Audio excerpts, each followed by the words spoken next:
আরে রাব্বি, এই যে বাইরে দাঁত খেলাইতেছো মনে হয় উটের গোস্ত, গরুর গোস্ত দা, মহিষের গোস্ত দা ভাত খাসো।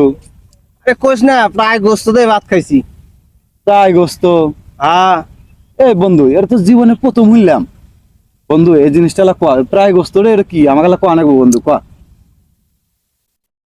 এই প্রায় গোস্তরা শিখছি কত কষ্ট জানো, তবে মাংনা মাংনা শিখামু, তুই কি আমাকে বোধাই পাইছাস? আচ্ছা বন্ধু, তুই কি চাস আমি হেডুই দেবো, তাও আমার এই প্রায় গোস্ত এটা কি, এটা আমার শোনাই নাকবো, এটা আমার জানাই নাকবো, আমার কোয়া নাকবো বন্ধু, কোয়া। তাহলে কর, 50 টাকা দে। বাপ রে বাপ, এই প্রায় গোস্ত কবি আবার 50 টাকা দেন রাখবো? তুই তুই না আমার, তুই না আমার বন্ধু লোক।